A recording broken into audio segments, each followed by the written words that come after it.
अनजान में शिवरात्रि व्रत करने से एक भील पर भगवान शंकर की अद्भुत कृपा। ऋषियों ने पूछा, सूत जी, पूर्व काल में किसने इस उत्तम शिवरात्रि व्रत का पालन किया था और अनजान में भी इस व्रत का पालन करके किसने कौन सा फल प्राप्त किया था? सूत जी ने कहा, ऋषियों, तुम सब लोग सुनो। मैं इस विषय में एक निषाद का प्राचीन इतिहास सुनाता हूँ जो सब पापों का नाश करने वाला है। पहले की बात है, किसी वन में एक भील रहता था जिसका नाम था गुरुदूह। उसका कुटुंब बड़ा था तथा वह बड़ा बलवान और क्रूर स्वभाव होने के कारण क्रूरतापूर्वक कर्म में तत्पर रहता था। वह प्रतिदिन वन में जाकर मृगों को मारता और वहीं रहकर नाना प्रकार की चोरियां करता था।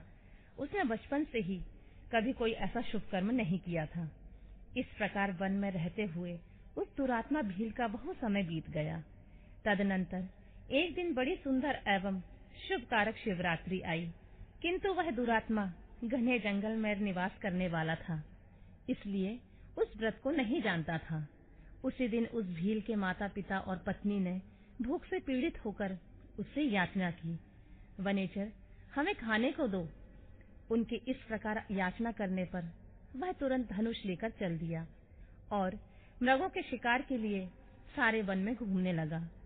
देवयोग से उसे उस दिन कुछ भी नहीं मिला और सूर्य अस्त हो गया। इससे उसको बड़ा दुख हुआ और वह सोचने लगा, अब मैं क्या करूं, कहां जाऊं? आज तो कुछ भी नहीं मिला। घर में जो बच्चे हैं उनका तथा माता पिता का क्या होगा? मेरी जो पत्नी है उसकी भी क्या दशा होगी? अतः मुझे कुछ लेकर घर जाना ही चाहिए, अन्यथा नहीं। ऐसा सोचकर वह व्याध एक जलाशय के समीप पहुंचा और जहां पानी में उतरने का घाट था वहां जाकर खड़ा हो गया। वह मन ही मन विचार करता था कि यहाँ कोई न कोई जीव पानी पीने के लिए अवश्य आएगा। उसी को मारकर कृतकृत्य हो उसे साथ लेकर प्रसन्नता पूर्वक घर को जाऊंगा। ऐसा निश्चय करके वह व्याघ्र एक बेल के पेड़ पर चढ़ गया और वही जल साथ लेकर बैठ गया। उसके मन में केवल यही चिंता थी कि कब कोई प्राणी आए और मैं उसे मारूं। इसी प्रतीक्षा में भूख प्यास से पीड़ित होकर वह बैठा रहा। उस रात के पहले पहर में एक प्यासी हिरणी आई जो चकित होकर जोर जोर से चौकड़ी भर रही थी। ब्राह्मणों, उस मृगी को देखकर व्याघ्र को बड़ा हर्ष हुआ। उसने तुरंत ही उसके वध के लिए अपने धनुष पर एक बाण का संधान किया। ऐसे करते हुए उसके हाथ के धक्के से थोड़ा सा जल और बिल्व पत्र नीचे गिर पड़े। उस पेड़ के नीचे शिवलिंग था। उक्त जल और बिल्व पत्र से शिव की प्रथम पहर की पूजा तो संपन्न हो गई। उस पूजा के महात्म से उस व्याघ्र का बहुत सा पातक तत्काल नष्ट हो गया। वहां होने वाली खड़खड़ाहट की आवाज को सुनकर हिरणी ने भय से ऊपर की ओर देखा। व्याघ्र को देखते ही वह व्याकुल हो गई और बोली, व्याघ्र, तुम क्या करना चाहते हो? मेरे सामने सच सच बताओ। हिरणी की बात सुनकर व्याघ्र ने कहा, आज मेरे कुटुंब के लोग भूखे हैं, अतः तुमको मारकर उनकी भूख मिटाऊंगा, उन्हें तृप्त करूंगा। व्याघ्र का वह दारुण वचन सुनकर तथा जिसे रोकना कठिन था, उस दुष्ट भील को बाण ताने देखकर मृगी सोचने लगी कि अब मैं क्या करूं, कहां जाऊं? अच्छा, कोई उपाय रचती हूं। ऐसा विचार कर उसने वहां इस प्रकार कहा। मृगी बोली, भील, मेरे मार से तुमको सुख होगा। यह अनर्थकारी शरीर के लिए इससे अधिक महान पुण्य का कार्य और क्या हो सकता है? उपकार करने वाले प्राणी को इस लोक में जो पुण्य प्राप्त होता है उसका 100 वर्षों में भी वर्णन नहीं किया जा सकता। परंतु इस समय मेरे सब बच्चे मेरे आश्रम में ही हैं। मैं उन्हें अपनी बहन को अथवा स्वामी को सौंपकर लौट आऊंगी।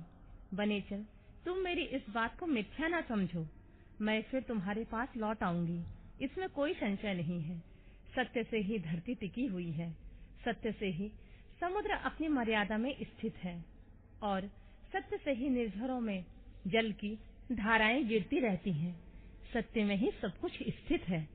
सूत जी कहते हैं, मृगी के ऐसा कहने पर जब व्याघ्र ने उसकी बात नहीं मानी, तब उसने अत्यंत विस्मित एवं भयभीत हो पुनः इस प्रकार कहना आरंभ किया। व्याध, सुनो, मैं तुम्हारे सामने ऐसी शपथ खाती हूँ जिससे घर जाने में अवश्य तुम्हारे पास लौट आऊंगी।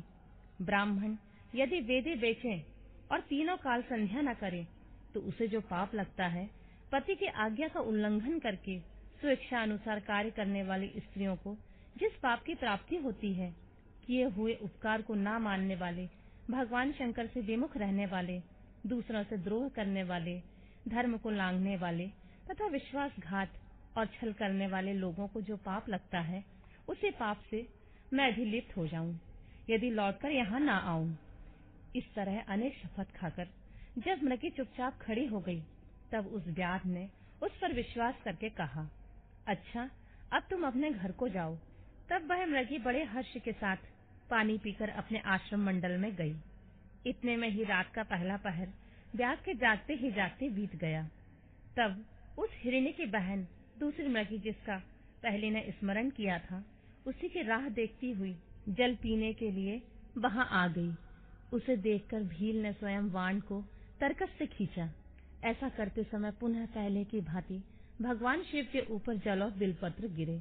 उसके द्वारा महात्मा शंभु की दूसरे पहर की पूजा संपन्न हो गई।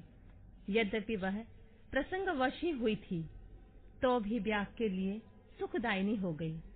मृगी ने उसे बाण खींचते हुए देख पूछा, वनेचर, यह क्या करते हो? ब्याग ने पूर्ववत उत्तर दिया, मैं अपने भूखे कुटुंब को तृप्त करने के लिए तुझे मारूंगा। यह सुनकर वह मृगी बोली, ब्याग, मेरी बात सुनो, मैं धन्य हूँ, मेरा देह धारण सफल हो गया, क्योंकि इस अनित्य शरीर के द्वारा उपकार होगा, परंतु मेरे छोटे छोटे बच्चे जो घर में हैं, अतः मैं एक बार जाकर उन्हें अपने स्वामी को सौंप दूं, फिर तुम्हारे पास लौट आऊंगी। ब्याग बोला, तुम्हारी बात पर मुझे विश्वास नहीं है, मैं तुझे मारूंगा, इसमें संशय नहीं है। यह सुनकर वह हिरणी भगवान विष्णु की शपथ खाती हुई बोली, ब्याग, मैं जो कुछ कहती हूँ उसे सुनो। यदि मैं लौट कर ना आऊं और अपना सारा पुण्य हार जाऊं, क्योंकि जो वचन देकर उसे पलट जाता है वह अपने पुण्य को हार जाता है। जो पुरुष अपनी विवाहित स्त्री को त्याग कर दूसरे के पास जाता है, वैदिक धर्म का उल्लंघन करके कपोल कल्पित धर्म पर चलता है, भगवान विष्णु का भक्त होकर शिव की निंदा करता है, माता पिता की निधन तिथि को श्राद्ध आदि न करके उसे सूना बिता देता है, तथा मन में संताप का अनुभव करके अपने दिए हुए वचन को पूरा करता है, ऐसे लोगों को जो पाप लगता है वही मुझे भी लगे, यदि मैं लौटकर ना आऊं। सूत जी कहते हैं, उसके ऐसा कहने पर ब्याध ने उस मृगी से कहा, जाओ। मृगी जल पीकर हर्षपूर्वक अपने आश्रम को गई। इतने में ही रात का दूसरा प्रहर भी ब्याग के जागते जागते बीत गया। इसी समय तीसरा प्रहर आरंभ हो जाने पर मृगी के लौटने में बहुत विलंब हुआ जान चकित हो ब्याध उसकी खोज करने लगा।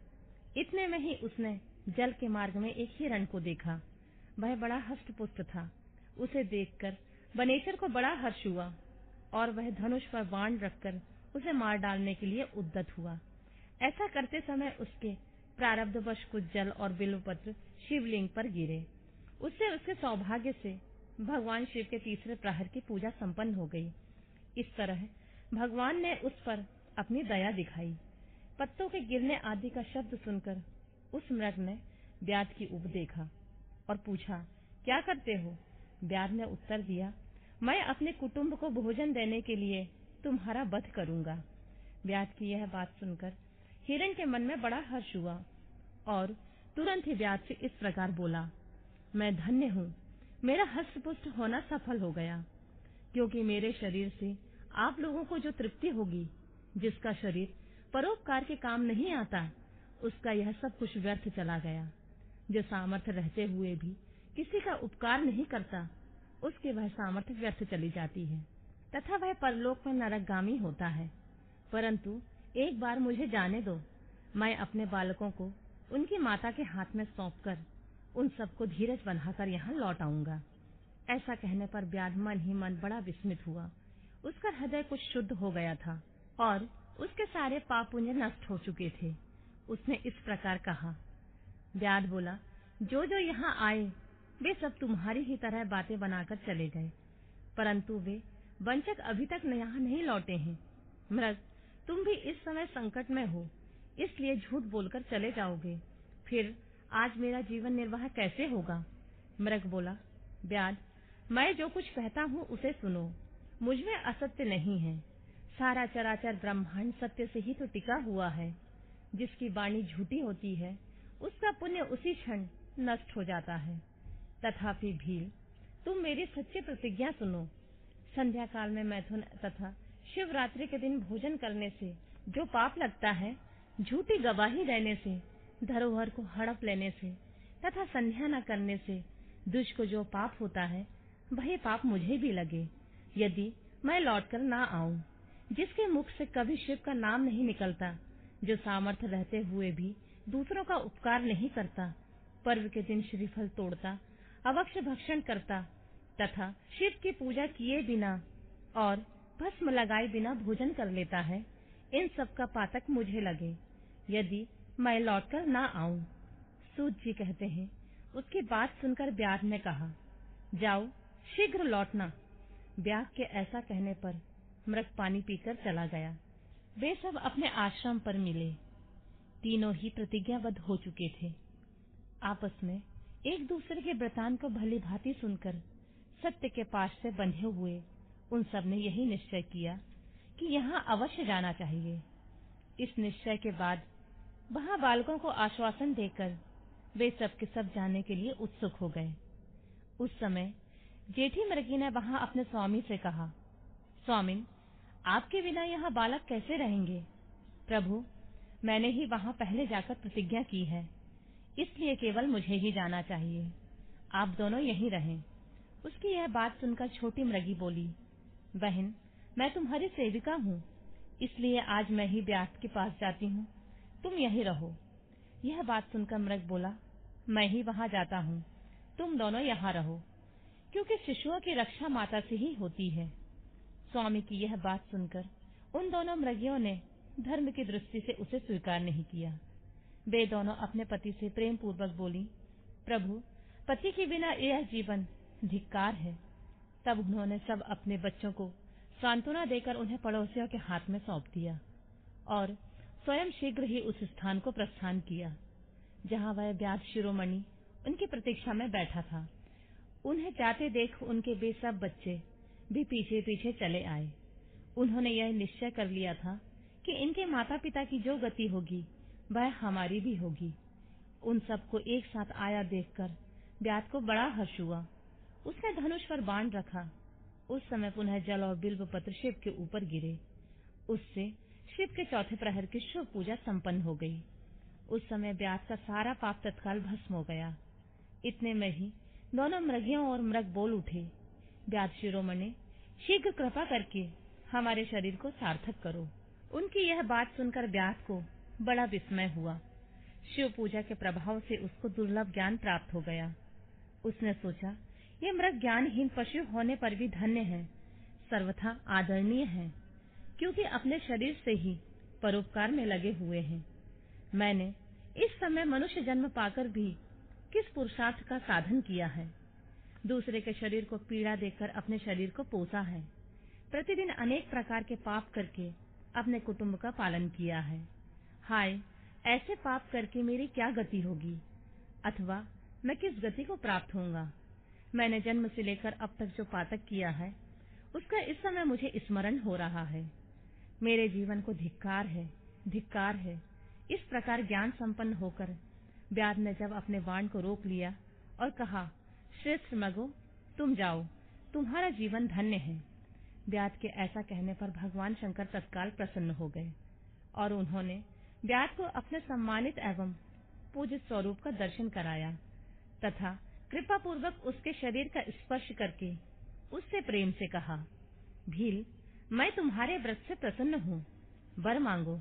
व्यास भी भगवान शिव के उस रूप को देखकर तत्काल जीवन मुक्त हो गया और मैंने सब कुछ पा लिया है, यूं कहता हुआ उनके चरणों के आगे गिर पड़ा। उसके इस भाव को देखकर भगवान शिव मन ही मन प्रसन्न हुए और उसे गुह नाम देकर कृपा दृष्टि से देखते हुए उसे दिव्य वर दिए।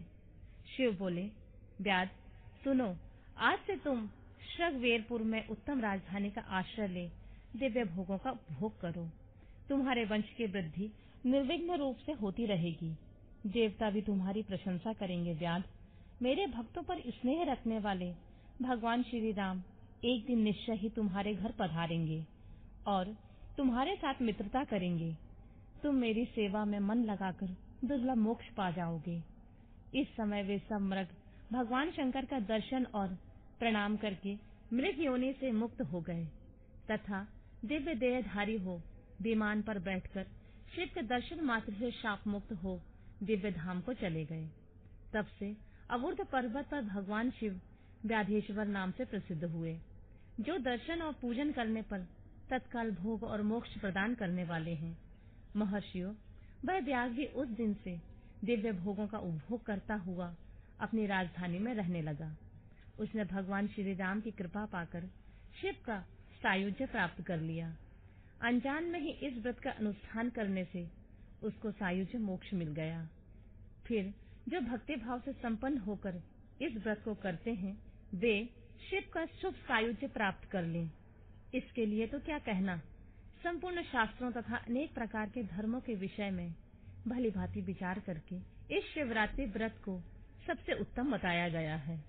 इस लोक में जो नाना प्रकार के व्रत, विविध तीर्थ, भांति भांति के विचित्र दान, अनेक प्रकार के यज्ञ, तरह तरह के तप तथा बहुत से जप हैं, वे सब शिवरात्रि व्रत की समानता नहीं कर सकते। इसलिए अपना हित चाहने वाले मनुष्यों को इस शुभतर व्रत का अवश्य पालन करना चाहिए।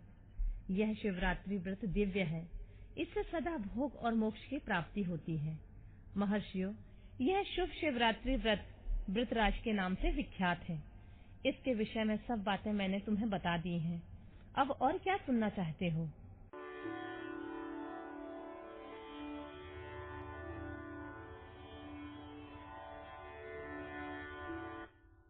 मुक्ति और भक्ति के स्वरूप का विवेचन। ऋषियों ने पूछा, सूत जी, आपने बारंबार मुक्ति का नाम लिया है। यहाँ मुक्ति मिलने पर क्या होता है? मुक्ति में जीव की कैसी अवस्था होती है, हमें बताइए। सूत जी ने कहा, महर्षियों, सुनो, मैं तुम्हारे संसार क्लेश का निवारण तथा परमानंद का दान करने वाली मुक्ति का स्वरूप बताता हूँ। मुक्ति 4 प्रकार की कही गई है, सारूप्या, सालोक्या, सानिध्या तथा चौथी सायुज्या। इस शिवरात्रि व्रत से सब प्रकार की मुक्ति सुलभ हो जाती है। जो ज्ञान रूप अविनाशी साक्षी ज्ञान गम्य और द्वैत रहित साक्षात शिव हैं, वे ही यहाँ केवल मोक्ष के तथा धर्म, अर्थ और काम रूप त्रिवर्ग के दाता हैं। केवल्य नामक जो 5वीं मुक्ति है, वह मनुष्यों के लिए अत्यंत दुर्लभ है। मुनिवरों, मैं उसका लक्षण बताता हूँ, सुनो। जिनसे यह समस्त जगत उत्पन्न होता है, जिनके द्वारा इसका पालन होता है तथा अंतोतगत्वा यह जिनमें लीन होता है, वे ही शिव हैं। जिससे यह संपूर्ण जगत व्याप्त है, वही शिव का रूप है। मुनीश्वरों, वेदों में शिव के 2 रूप बताए गए हैं, सकल और निष्कल। शिव तत्व सत्य, ज्ञान, अनंत एवं सच्चिदानंद नाम से प्रसिद्ध है। निर्गुण, उपाधि रहित, अविनाशी, शुद्ध एवं निरंजन निर्मल है। वह न लाल है, न पीला है, न सफेद है, न नीला है, न छोटा है, न बड़ा है, न मोटा है, न महीन। जहाँ से मन सहित वाणी उसे न पाकर लौट आती है, वह परब्रह्म परमात्मा ही शिव कहलाता है। जैसे आकाश सर्वत्र व्यापक है, उसी प्रकार यह शिव तत्व भी सर्वव्यापी है। यह माया से परे, संपूर्ण द्वंद्वों से रहित तथा मत्सरत सा शून्य परमात्मा है। यह शिव ज्ञान का उदय होने से निश्चय ही उसकी प्राप्ति होती है, अथवा दूजो सूक्ष्म बुद्धि के द्वारा शिव का ही भजन ध्यान करने से सत्पुरुषों को शिव पद की प्राप्ति होती है। संसार में ज्ञान प्राप्ति अत्यंत कठिन है, परंतु भगवान का भजन अत्यंत सुकर माना गया है। इसलिए संत शिरोमणि पुरुष मुक्ति के लिए भी शिव का भजन करते हैं। ज्ञान स्वरूप मोक्षदाता परमात्मा शिव भजन के अधीन है। भक्ति से बहुत से पुरुष सिद्धि लाभ करके प्रसन्नता पूर्वक परम मोक्ष पा गए हैं। भगवान शंभु की शक्ति ज्ञान की जननी मानी गई है, जो सदा भोग और मोक्ष देने वाली होती है। वह साधु महापुरुषों की कृपा प्रसाद से सुलभ होती है। उत्तम प्रेम का अंकुर ही उसका लक्षण है। दूजो, वह भक्ति भी सगुण और निर्गुण के भेद से 2 प्रकार की जाननी चाहिए। फिर वैधि और स्वाभाविकी, ये दो प्रकार के भेद होते हैं। इनमें वैधि की अपेक्षा स्वाभाविकी श्रेष्ठ मानी गई है। इनके सिवा नैष्ठिकी और अनैष्ठिकी के भेद से भक्ति दो प्रकार की बताई गई है। नैष्ठिकी भक्ति 6 प्रकार की जाननी चाहिए और अनैष्ठिकी 1 प्रकार की। फिर विहिता और अविहिता के भेद से विद्वानों ने उसके अनेक प्रकार माने हैं। उनके बहुत से भेद होने के कारण यहाँ विस्तृत वर्णन नहीं किया जा रहा है। उन दोनों प्रकार की भक्तियों के श्रवण आदि भेद से 9 अंग जानने चाहिए। भगवान की कृपा के बिना इन भक्तियों का संपादन होना कठिन है और उनकी कृपा से सुगमता पूर्वक इसका साधन होता है।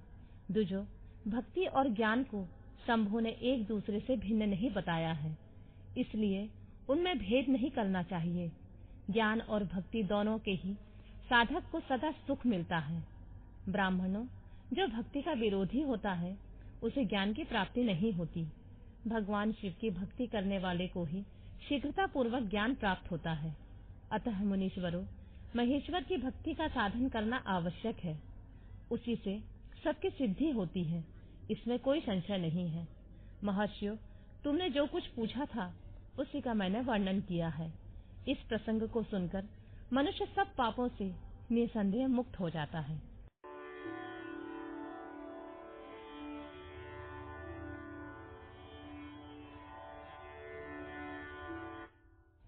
शिव, विष्णु, रुद्र और ब्रह्मा के स्वरूप का विवेचन। ऋषियों ने पूछा, शिव कौन है, विष्णु कौन है, रुद्र कौन है और ब्रह्मा कौन है? इन सब में निर्गुण कौन है? हमारे इस संदेह का आप निवारण कीजिए।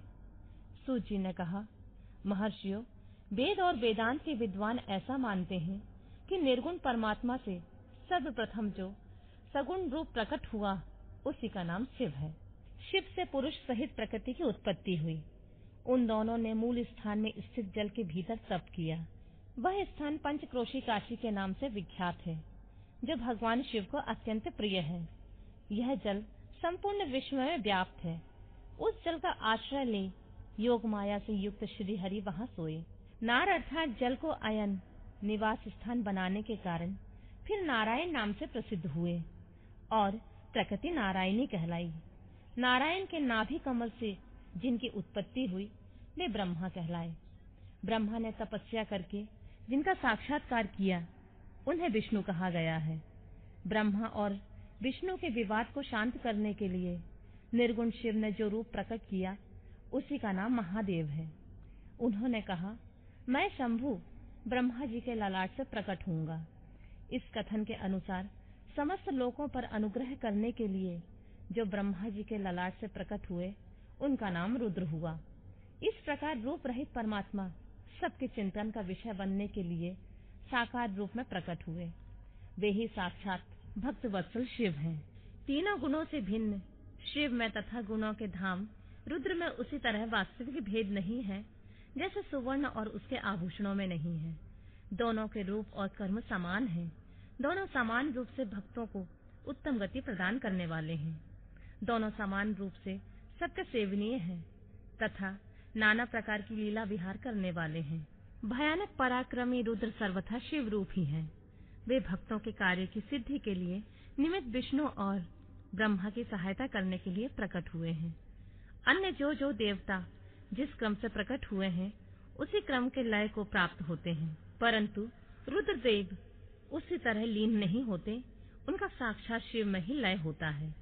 ये प्राकृत प्राणी रुद्र में मिलकर ही लय को प्राप्त होते हैं, परंतु रुद्र इनमें मिलकर लय को प्राप्त नहीं होते।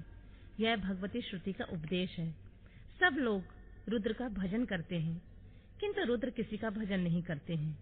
वे भक्त वत्सल होने के कारण कभी-कभी अपने आप भक्त जनों का चिंतन कर लेते हैं। जो दूसरे देवता का भजन करते हैं वे उसी में लीन होते हैं, इसलिए वे दीर्घ काल के बाद रुद्र में लीन होने का अवसर पाते हैं। जो कोई रुद्र के भक्त होते हैं वे तत्काल शिव हो जाते हैं, अतः उनके लिए दूसरों की अपेक्षा नहीं रहती। यह सनातन श्रुति का संदेश है।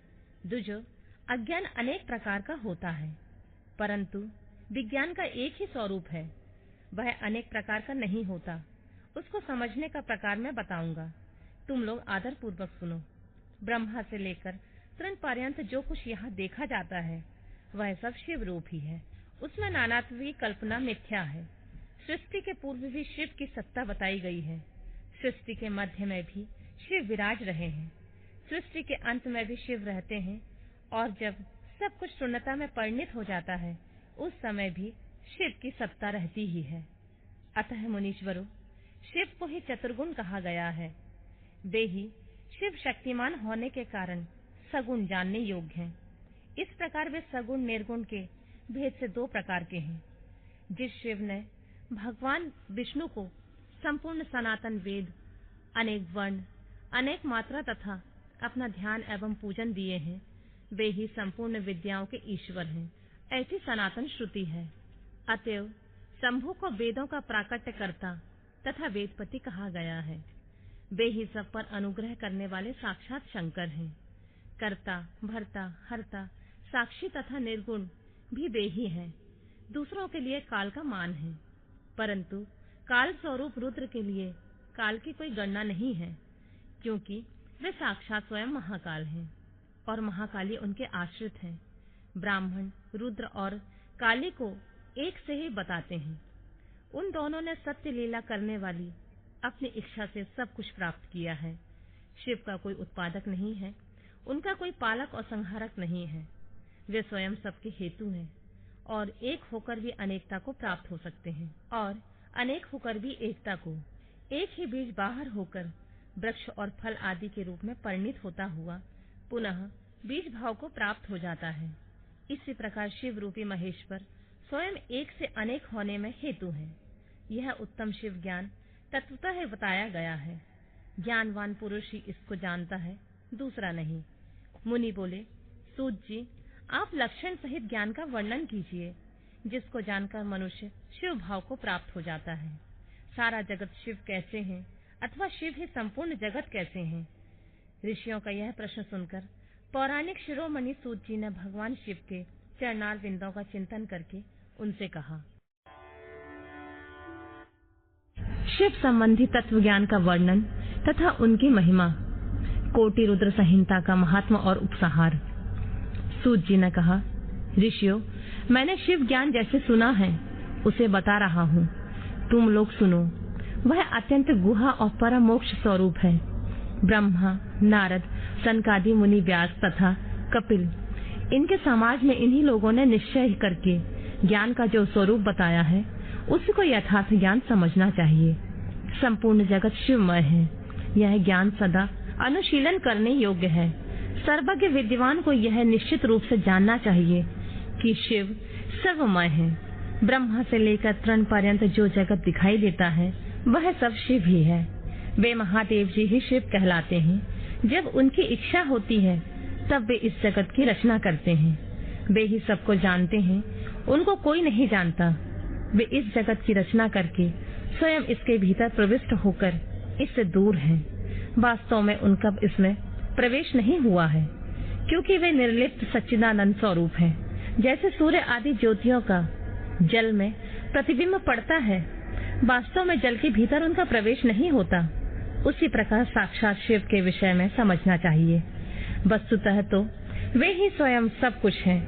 मतभेद ही अज्ञान है, क्योंकि शिव से भिन्न किसी द्वैत वस्तु की सत्ता नहीं है। संपूर्ण दर्शनों में मतभेद ही दिखाया जाता है, परंतु वेदांती नित्य अद्वैत तत्व का वर्णन करते हैं। जीव परमात्मा शिव का ही अंश है, परंतु अविद्या से मोहित होकर अवश हो रहा है और अपने को शिव से भिन्न समझता है। अविद्या से मुक्त होने पर वह शिव ही हो जाता है। शिव सबको व्याप्त करके स्थित है और संपूर्ण जंतुओं में व्यापक हैं। वे जड़ और चेतन सबके ईश्वर होकर स्वयं ही सबका कल्याण करते हैं। जो विद्वान पुरुष वेदांत मार्ग का आश्रय ले उनके साक्षात्कार के लिए साधना करता है, उससे वह साक्षात्कार रूप फल अवश्य प्राप्त होता है।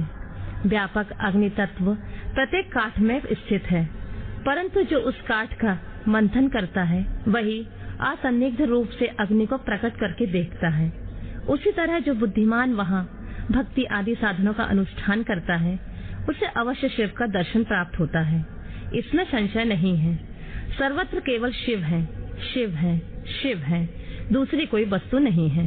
वे शिव भ्रम से ही सदा नाना रूपों में भासित होते हैं। जैसे समुद्र, मिट्टी अथवा सुवर्ण ये उपाधि भेद से नानात्व को प्राप्त होते हैं, उसी प्रकार भगवान शंकर भी उपाधियों से अनेक रूपों में भासते हैं। कार्य और कारण में वास्तविक भेद नहीं होता, केवल भ्रम से भरी हुई बुद्धि के द्वारा ही उसमें भेद की प्रतीति होती है। भ्रम दूर होते ही भेद बुद्धि का नाश हो जाता है। जब बीज से अंकुर उत्पन्न होता है तब वह नानात्व को प्रकट करता है, फिर अंत में वह बीज रूप में ही स्थित होता है और अंकुर नष्ट हो जाता है। ज्ञानी बीज रूप में ही स्थित है और नाना प्रकार के विकार अंकुर रूप हैं। उन विकार स्वरूप अंकुरों की निवृत्ति हो जाने पर पुरुष फिर ज्ञानी रूप में स्थित होता है। इसमें अन्यथा विचार नहीं करना चाहिए। सब कुछ शिव है और शिव ही सब कुछ है। शिव तथा संपूर्ण जगत में कोई भेद नहीं है। फिर क्यों कोई अनेकता देखता है और क्यों एकता ढूंढता है? जैसे एक ही सूर्य नामक ज्योति जल आदि उपाधियों में विशेष रूप से नाना प्रकार की दिखाई देती है, उसी प्रकार शिव भी है। जैसे आकाश सर्वत्र व्यापक होकर भी स्पर्श आदि बंधन में नहीं आता, उसी प्रकार व्यापक शिव भी कहीं नहीं बनते। अहंकार से युक्त होने के कारण शिव का अंश जीव कहलाता है। उस अहंकार से मुक्त होने पर वह साक्षात शिव ही है। कर्मों के भोग में लिप्त होने के कारण जीव तुच्छ है और निर्लिप्त होने के कारण शिव महान है। जैसे एक ही सुवर्ण आदि चांदी आदि से मिल जाने पर कम कीमत का हो जाता है, उसी प्रकार अहंकार युक्त जीव अपना महत्व खो बैठता है। जैसे क्षार आदि से शुद्ध किया हुआ उत्तम सुवर्ण आदि पूर्ववत बहुमूल्य हो जाता है, उसी प्रकार संस्कार विशेष से शुद्ध होकर जीव भी शुद्ध हो जाता है। पहले सद्गुरु को पाकर भक्ति भाव से युक्त हो शिव बुद्धि से उनका पूजन करें और स्मरण आदि करें। गुरु में शिव बुद्धि करने से सारे पाप आदि मल शरीर से निकल जाते हैं। उस समय अज्ञान नष्ट हो जाता है और मनुष्य ज्ञानवान हो जाता है। उस अवस्था में अहंकार मुक्त निर्मल बुद्धि वाला जीव भगवान शंकर के प्रसाद से पुनः शिव रूप हो जाता है। जैसे दर्पण में अपना रूप दिखाई देता है, उसी तरह उसे सर्वत्र शंभु का साक्षात्कार होने लगता है। वही जीवन मुक्त कहलाता है। शरीर गिर जाने पर वह जीवन मुक्त ज्ञानी शिव में मिल जाता है। शरीर प्रारब्ध के अधीन है। जो उस देह के अभिमान से रहित है उसे ज्ञानी माना गया है। जो शुभ वस्तु को पाकर हर्ष से खिल नहीं उठता, अशुभ वस्तु को पाकर क्रोध या शोक नहीं करता तथा दुख सुख आदि सभी द्वंद्वों में संभाव रखता है, वह ज्ञानवान कहलाता है। आत्मचिंतन से तत्वों के विवेक से ऐसा प्रयत्न करें कि शरीर से अपनी पृथकता का बोध हो जाए। मुक्ति की इच्छा रखने वाला पुरुष शरीर एवं उसके अभिमान को त्याग कर अहंकार शून्य एवं मुक्त हो सदाशिव में विलीन हो जाता है। अध्यात्म चिंतन एवं भगवान शिव की भक्ति ये ज्ञान का मूल कारण है। भक्ति के साधन विषयक प्रेम की उपलब्धि बताई गई है।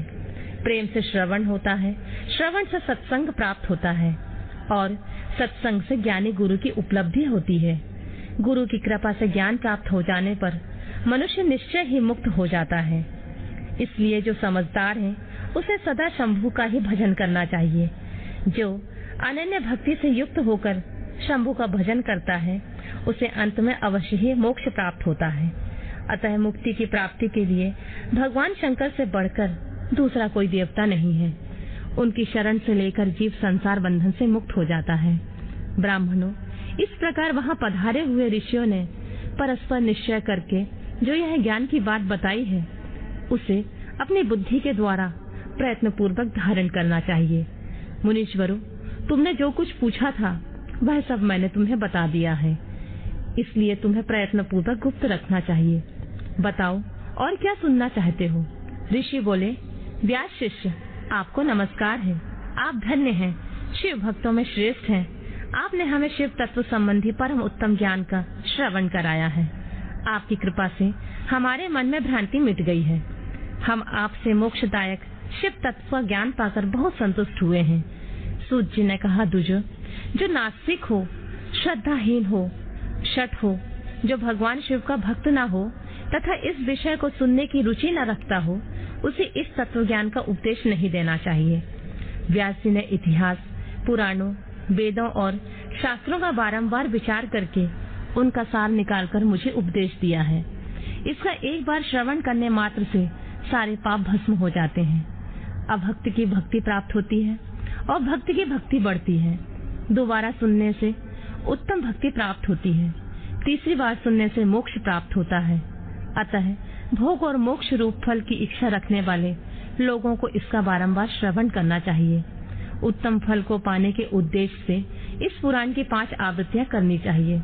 ऐसा करने पर मनुष्य उसे अवश्य पाता है, इसमें संदेह नहीं है, क्योंकि यह व्यास जी का वचन है। जिसने इस उत्तम पुराण को सुना है, उसे कुछ भी दुर्लभ नहीं है।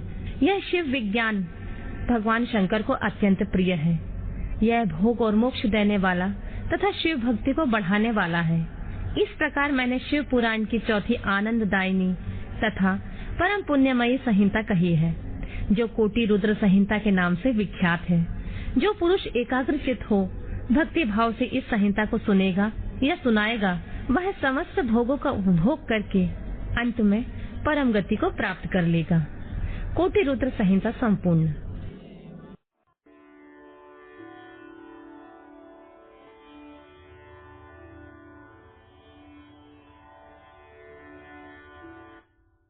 उमा संहिता।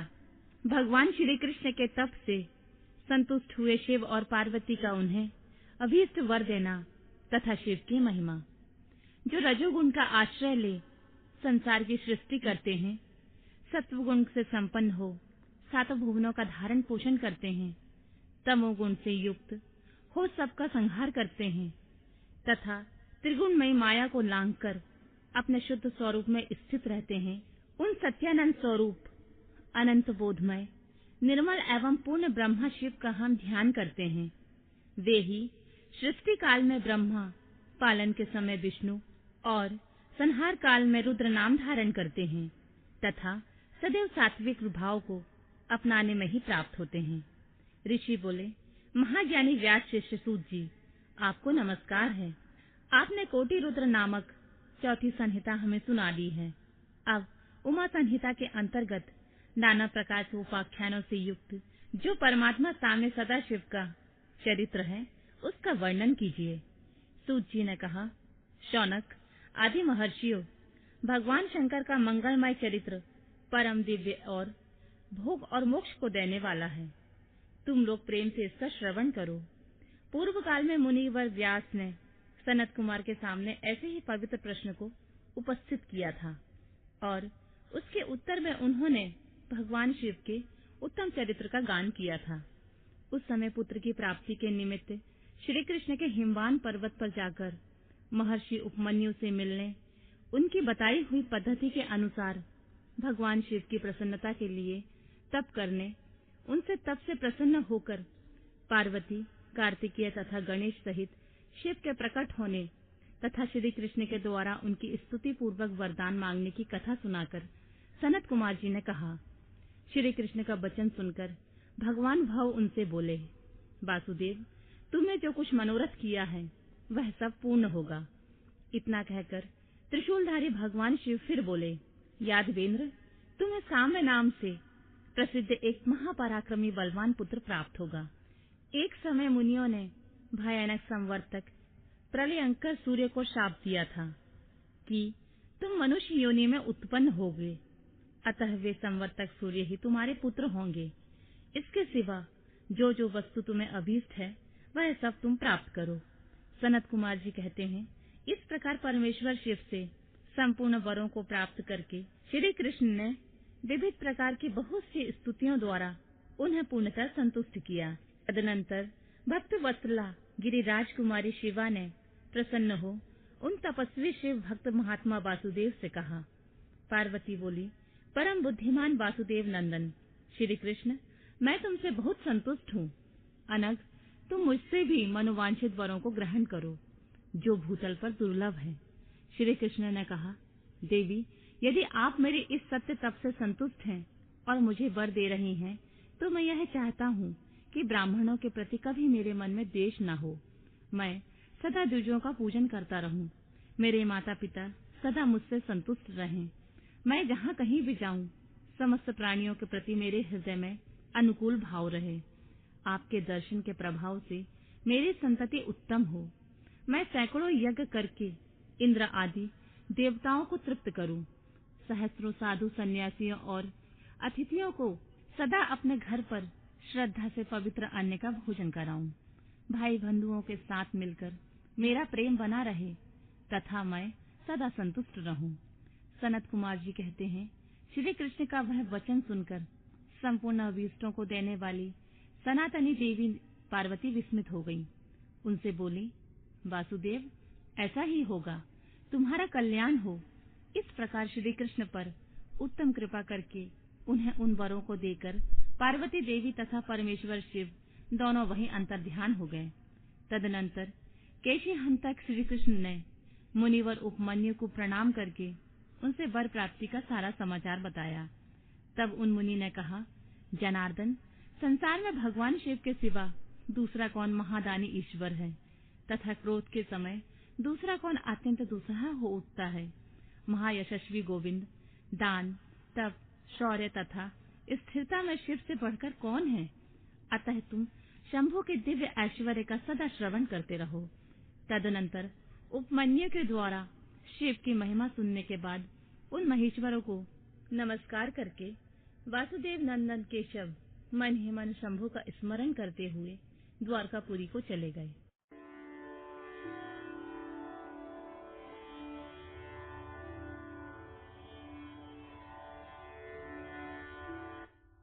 नरक में गिराने वाले पापों का संक्षिप्त परिचय। सनत कुमार जी कहते हैं, व्यास जी, जो पाप परायण जीव महानरक के अधिकारी हैं, उनका संक्षेप में परिचय दिया जाता है। सावधान होकर सुनो। पर स्त्री को प्राप्त करने का संकल्प, पराय धन को अपहरण करने की इच्छा, चित्त के द्वारा अनिष्ट चिंतन तथा न करने योग्य कर्म में प्रवृत्त होने का दुराग्रह, ये 4 प्रकार के मानसिक पाप कर्म हैं। असंगत प्रलाप, बेसिर पैर की बातें, असत्य भाषण, अप्रिय बोलना और पीठ पीछे चुगली खाना, ये 4 वाचिक वाणी द्वारा होने वाले पाप कर्म हैं। अभक्ष्य भक्षण, प्राणियों की हिंसा, व्यर्थ के कार्यों में लगना तथा दूसरे के धन को हड़प लेना, ये 4 प्रकार के शारीरिक पाप कर्म हैं। इस प्रकार के 12 कर्म बताए गए हैं जो मन, वाणी और शरीर, इन तीनों साधनों से संपन्न होते हैं। जो संसार सागर से पार उतारने वाले महादेव जी से द्वेष करते हैं, वे सब के सब नरकों के समुद्र में गिरने वाले हैं। उनको बड़ा भारी पातक लगता है। जो शिव ज्ञान का उपदेश देने वाले तपस्वी की, गुरुजनों की ओर पिता ताऊ आदि की निंदा करते हैं, वे उन्मत्त मनुष्य नरक समुद्र में गिरते हैं। ब्रह्म हत्यारा, मदिरा पीने वाला, सुवर्ण चुराने वाला, गुरु पत्नीगामी तथा इन चारों से संपर्क रखने वाला 5वीं श्रेणी का पापी, ये सब के सब महापातकी कहे गए हैं। जो क्रोध से, लोभ से, भय से तथा द्वेष से ब्राह्मण के वध के लिए महान मर्म भेदी दोष का वर्णन करता है, वह ब्रह्म हत्यारा होता है। जो ब्राह्मण को बुलाकर उसे कोई वस्तु देने के पश्चात फिर ले लेता है तथा जो निर्दोष पुरुष पर दोषारोपण करता है, वह मनुष्य भी ब्रह्म हत्यारा होता है।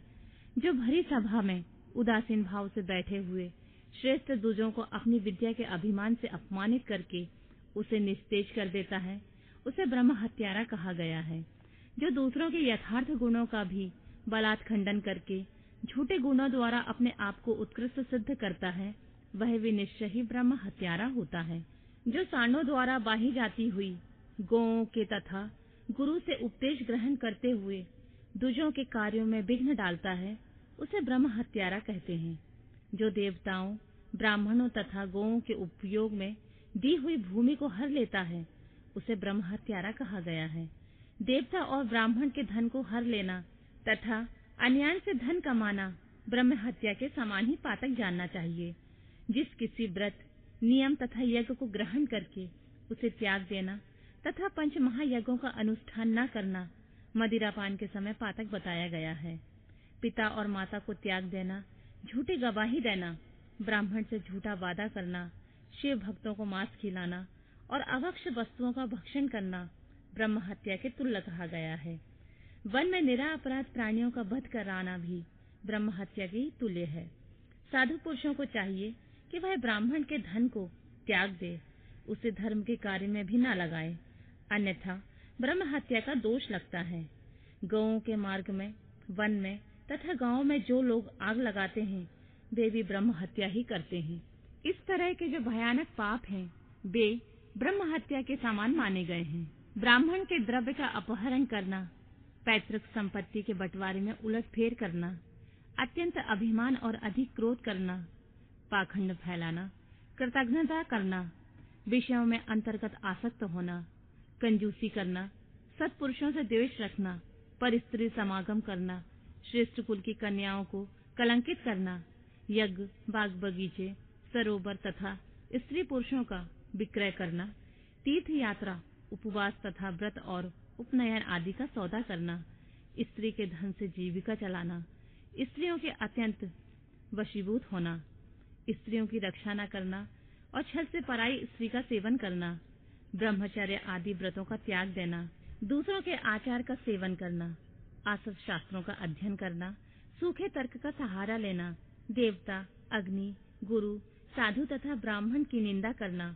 पितृयज्ञ और देव यज्ञ को त्याग देना, अपने कर्मों का परित्याग करना, बुरे स्वभाव को अपनाना, नास्तिक होना, पापों में लगना तथा सदा झूठ बोलना, इस तरह के पापों से युक्त स्त्री पुरुषों को उपपातकी कहा गया है। जो मनुष्य गौओं, ब्राह्मण कन्याओं, स्वामी, मित्र तथा तपस्वी महात्माओं के कार्य को नष्ट कर देते हैं वे नरकगामी माने गए हैं। जो ब्राह्मणों को दुख देते हैं, उन्हें मारने के लिए शस्त्र उठाते हैं, जो द्विज होकर शूद्रों की सेवा करते हैं तथा जो कामवश मदिरापान करते हैं, जो पाप परायण, क्रूर तथा हिंसा के प्रेमी हैं, जो गौशाला में, अग्नि में, जल में, सड़कों पर, पेड़ों की छाया में, पर्वतों पर, बगीचों में तथा देव मंदिरों के आसपास मलमूत्र का त्याग करते हैं, बांस, ईंट, पत्थर, काठ, सींग और कीलों द्वारा जो रास्ता रूंधते या रोकते हैं, दूसरे के खेत आदि की सीमा मिटा देते हैं, छल से शासन करते हैं, छल कपट के ही कार्य में लगे होते हैं, किसी को ठग कर लाए हुए पाक, अन्न तथा वस्त्रों का छल से ही उपयोग करते हैं, जो स्त्री पुत्र, मित्र, बाल, वृद्ध, दुर्बल, आतुर, भृत्य, अतिथि तथा बंधुजनों को भूखे छोड़कर स्वयं खा लेते हैं, जो आजितेंद्रिय पुरुषों स्वयं नियमों को ग्रहण करके फिर उन्हें त्याग देते हैं, संन्यास धारण करके वे फिर से घर बसा लेते हैं, जो शिव प्रतिमा का भेदन करने वाले हैं, गौओं को क्रूरता पूर्वक मारते और बारंबार उनका दमन करते हैं, जो दुर्बल पशुओं का पोषण नहीं करते हैं, सदा उन्हें छोड़े रखते हैं, अधिक भार लादकर उन्हें पीड़ा देते हैं तथा सहन न होने पर भी बलपूर्वक उन्हें हल या गाड़ी में जोतते हैं अथवा उनसे असहा बोझ खिंचवाते हैं, जो उन पशुओं को खिलाए बिना ही भार ढोने या हल खींचने के काम में जोत देते हैं, बंधे हुए भूखे पशुओं को चरने के लिए नहीं छोड़ते हैं, जो भार से घायल, रोग से पीड़ित और भूख से आतुर गाय बैलों का यत्नपूर्वक पालन नहीं करते हैं, वे सब के सब गौ हत्यारे तथा नरकगामी माने गए हैं। जो पापिष्ठ मनुष्य बैलों के अंडकोश कुटवाते हैं और बंध्या गाय को जोतते हैं, वे महानार्किक हैं, जो आशा से घर पर आए हुए भूख प्यास और परिश्रम से कष्ट पाते हुए और अन्य की इच्छा रखने वाले अतिथियों, अनाथों, स्वाधीन पुरुषों, दीन, बाल, वृद्ध, दुर्बल और रोगियों पर कृपा नहीं करते हैं, वे मूढ़ नरक के समुद्र में गिरते हैं। मनुष्य जब मरता है तब उसका कमाया हुआ धन घर में ही रह जाता है। भाई बंधु भी शमशान तक जाकर लौट आते हैं। केवल उसके किए हुए पाप और पुण्य ही परलोक के पथ पर जाने वाले उस जीव के साथ जाते हैं, जो औचित्य की सीमा को लांघकर मनमाना कर वसूल करता है तथा दूसरों को दंड देने में रुचि रखता है, वह राजा नरक में पकाया जाता है। जिस राजा के राज्य में प्रजा घूसखोरों अपनी रुचि के अनुसार कम दाम देकर अधिक कीमत का माल लेने वाले अधिकारियों तथा चोर डाकुओं से अधिक सताई जाती है, वह राजा भी नरकों में पकाया जाता है। पराई स्त्रियों के साथ व्यभिचार और चोरी करने वाले प्रचंड पुरुषों से जो पाप लगता है, वह पर स्त्रीगामी राजा को भी लगता है। जो साधु को चोर और चोर को साधु समझता है तथा बिना विचारे ही निरपराध को प्राण दंड देता है, वह राजा नरक में पड़ता है। जिस किसी पराये द्रव्य को सरसों बराबर भी चुरा लेने पर मनुष्य नरकों में गिरते हैं, इसमें संशय नहीं है। इस तरह के पापों से युक्त मनुष्य मरने के पश्चात यातना भोगने के लिए नूतन शरीर पाता है, जिसमें संपूर्ण आकार अभिव्यक्त रहते हैं। इसलिए किए हुए पाप का प्रायश्चित कर लेना चाहिए, अन्यथा 100 करोड़ कल्पों में भी बिना भोगे हुए पाप का नाश नहीं हो सकता।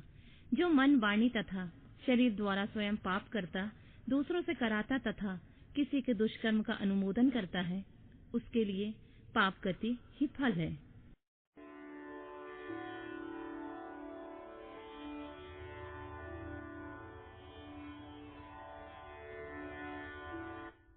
पापियों और पुण्यात्माओं की यमलोक यात्रा। सनत कुमार जी कहते हैं, व्यास जी, मनुष्य 4 प्रकार के पापों से यमलोक में जाते हैं। यमलोक अत्यंत भयदायक और भयंकर है। वहाँ समस्त देवधारियों को विवश होकर जाना पड़ता है। कोई ऐसे प्राणी नहीं है जो यमलोक में ना जाते हों। किए हुए कर्म का फल कर्ता को अवश्य भोगना पड़ता है। इसका विचार करो।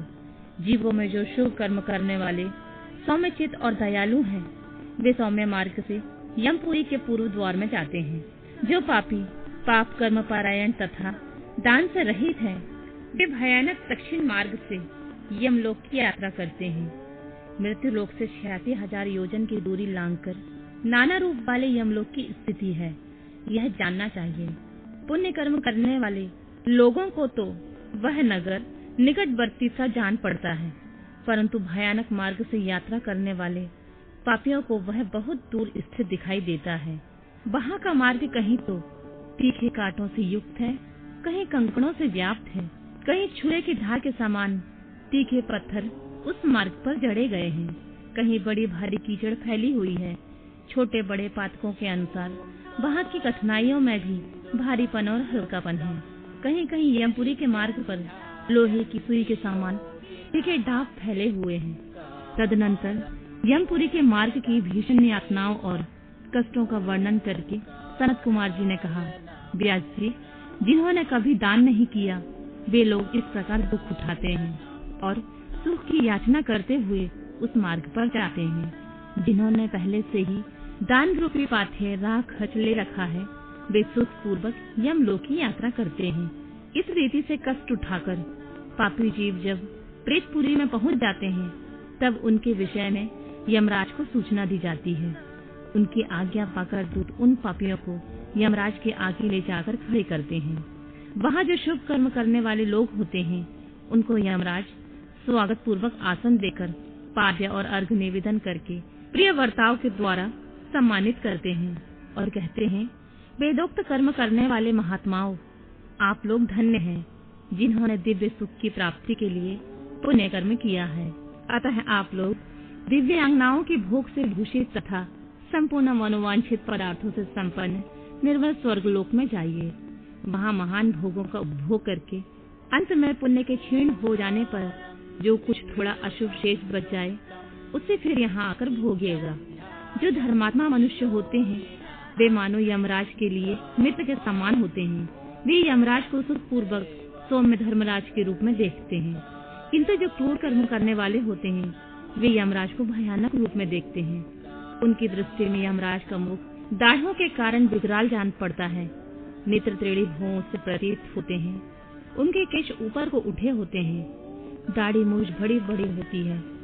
ओठ ऊपर की ओर फड़कते रहते हैं। उनकी 18 भुजाएं होती हैं।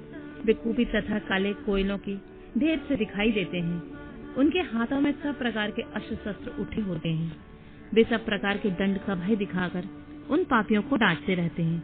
बहुत बड़े भैंसे पर आरूढ़ हो, लाल वस्त्र लाल माला धारण करके बहुत ऊंचे महामेरु के समान दृष्टिगोचर होते हैं। उनके नेत्र प्रज्वलित अग्नि के समान उद्दीप्त दिखाई देते हैं। उनका शब्द प्रलय काल के मेघ की गर्जना के समान गंभीर होता है। वे ऐसे जान पड़ते हैं मानो महासागर को पी रहे हैं, गिरिराज को निगल रहे हैं और मुंह से आग उगल रहे हैं। उनके समीप प्रलय काल की अग्नि के समान प्रभा वाले मृत्यु देवता खड़े रहते हैं। काजल के समान काले काल देवता और भयानक प्रकांत देवता भी रहते हैं। इनके सिवा भारी उग्र महामारी, भयंकर काल रात्रि, अनेक प्रकार के रोगों तथा भांति भांति के भयानक कुष्ठ मूर्तिमान और वो हाथों में शक्तिशूल अंकुश, पाश, चक्र और खड़ग लिए खड़े रहते हैं। ब्रज तुल्य मुख धारण करने वाले रुद्रगण, शूर, तरकस और धनुष धारण किए हुए वहां उपस्थित होते हैं। नाना प्रकार के आयुध धारण करने वाले महान वीर एवं भयंकर हैं। इनके अतिरिक्त असंख्य महावीर यमदूत, जिनकी अंग कांति काले कोयले के समान काली होती है, संपूर्ण अस्त्र शस्त्र लिए बड़े भयंकर जान पड़ते हैं। ऐसे परिवार से घिरे हुए घोर यमराज तथा भीषण चित्रगुप्त को पापिष्ट प्राणी देखते हैं। यमराज इन पाप कर्मियों को बहुत डांटते हैं और भगवान चित्रगुप्त धर्मयुक्त वचनों द्वारा उन्हें समझाते हैं।